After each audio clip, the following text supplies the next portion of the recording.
country 3 years ago that we are going to change the conversation. That the conversation is not going to be anymore about leaders.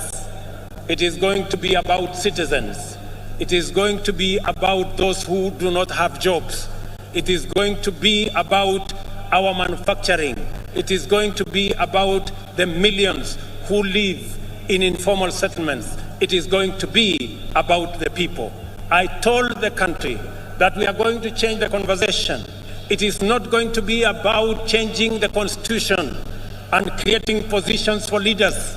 It is going to be about changing the economy and creating opportunities for millions of young people, including the many who are today in our streets and villages, the millions of young people who are looking up to us to provide them with opportunities to work. It's going to be about the ordinary people who work in the manufacturing sector, the people who also wants to contribute, to be taxpayers, but because they have no jobs, they cannot pay tax. I promise the country that it is not going to be about sharing power. It is going to be not about sharing power by the elite and by leaders. It is going to be about empowerment of every citizen, empowering our farmers to produce more so that we can get ourselves into food security, empowering our young people with jobs so that they too can contribute meaningfully to our economy and meaningfully to our taxpayers. It calls for us the empowerment of every citizen and every business person so that we can contribute to the economy of our country. I want to promise you, ladies and gentlemen, that that effort is on course, and together we are going to move in that direction. To enhance our national productivity, we are prioritizing the consolidation, processing, and value addition of our agricultural products. You just heard my dear sister, Governor of Embu, say, right here in Mashanga, we are going to build an aggregation and industrial park so that the people of Embu, and as we do it in Embu, we are doing it in every county in the Republic of Kenya. Last week, we advertised the first 14 agricultural aggregation and industrial park that will be built in every county so that we can consolidate our agricultural produce. We can provide for value addition. We can provide for agro-processing. We can enhance our manufacturing, create jobs, create value, and enhance the earnings of every farmer as we get rid of brokers, as we get rid of cartels, and ensure that we protect the hard-earned and the sweat of farmers in the Republic of Kenya. Additionally, the government of Kenya will step up the establishment of 5 additional export processing zones in the coming year in Sagana, in Thika, in Joro, in Eldoret, and in Busia, to complement the one in Athi River, the one in Dongokundu, and the one in Naivasha, because we believe that additional processing capacity, focusing on our exports that have come down in the last 10 years from 28% of our GDP to just around 10% of our GDP, that we need new impetus, we need new thinking, we need new infrastructure to be able to drive our exports. And that is why we are expanding our processing capacity in our export processing zones, in our special economic zones, and at the same time, we remain firmly committed to the Continental Free Trade Area and the effective implementation of the Africa Continental Free Trade Area. Just this week, we concluded a working retreat for trade ministers of the Continental Free Trade Area with the private sector. I am glad to welcome to this gathering the delegation that has been holding Africa private sector discussions in Nairobi, led by my brother, the President of Comoros, His Excellency Azali Assoumani, and one of the most foremost champions of the Africa Continental Free Trade Area. It is also gratifying to note that the champion, the former president of Niger, is right in our midst. It's also gratifying to note that 11 trade ministers are here today from different countries in our continent.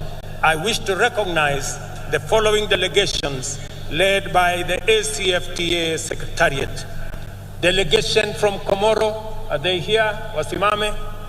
The delegation from Comoro, thank you very much. The delegation from Niger, thank you very much. Delegation from Central African Republic, the delegation from Chad, thank you very much, they are there. The delegation from Namibia, the delegation from Djibouti, the delegation from Côte d'Ivoire, the delegation from Nigeria, the delegation from Botswana, the delegation from Ghana, and the delegation from Burkina Faso. A significant portion of household budgets, as we all know, goes to food, a major component of the cost of living. Understandably, there has been animated engagement on this subject after a prolonged drought which pushed the entire Horn of Africa region to the brink of famine. Widespread shortages of staple foods have driven food prices beyond the ability of many households to afford them. Enhancing food production is an intervention with multiple fundamental implications. It promotes access to affordable and adequate food and nutrition for the majority. It also increases food supply, lowers prices, and thus reduces the cost of living. Moreover, subsidizing food production increases jobs and productivity in the country's biggest employer, the agricultural sector. In keeping with our commitment in this critical sector, we have registered 5 million farmers nationwide. These farmers immediately became eligible to receive subsidized fertilizer, and those who stepped forward received their full fertilizer requirement, unlike in past seasons when the allocations were rationed. As a result of these measures, Kenyan farmers have been able to plant an extra 200,000 acres this year by using an additional 2 million kilos of seed beyond what was planted last year. As international petroleum prices continue to rise beyond reach, the cost of fuel locally rises steeply. Transport, as a component of household budget, is affecting the cost of living. We have to liberate Kenyans from the reliance on transport that depends on petroleum. For this reason, we are rolling out an electric vehicle public transport system which will bring down the cost of transport significantly. Our Boda Boda industry is about to experience inclusive transformation through the introduction of more efficient, affordable, and clean motor vehicles. With this intervention, owning and operating a Boda Boda will become affordable, secure, and profitable. I am eager that this information reaches the seconder of my presidential nomination, Mr. Calvin Ochieng, who operates in Kilimani, so that he can escalate his hustle to the next level. I have some good news for my Boda Boda friends. When I went around the country, they stepped forward and they told me they are victims of an exploitative financing system. I want to tell them, my good friends, I have some good news for you.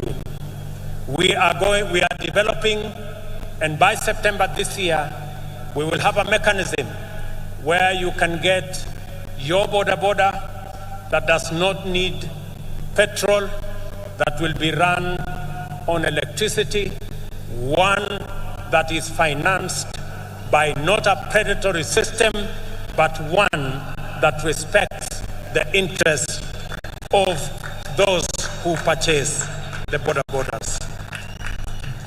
A healthy nation is liberated from human suffering and empowered to pursue their livelihoods and dreams without the hindrance and underperformance associated with ill health. A healthy nation is a happy nation. Freedom from disease is therefore a primary plank of our agenda to perfect self-government. We are committed to do affordably, inclusively, and in a manner that enables Kenyans to receive quality medical attention from the comfort of their homes. Towards this end, we are reforming the National Health Insurance Fund to meet the urgent needs of Kenyans at the bottom of the socio-economic structure by actualizing its purpose as a social medical insurance facility. Secondly, we have committed to deliver universal health coverage that enables every Kenyan attain dignified health care at the minimum cost of subscription fee. Thirdly, we have collaborated with county governments, whom we support wholeheartedly, and I want to commend all county governments for the exemplary work they are doing around health as a devolved function. We have collaborating with the county governments to recruit community health workers, promoters throughout the country. 100,000 of them will be recruited under this program, and this number will make every one promoter available for 100 households.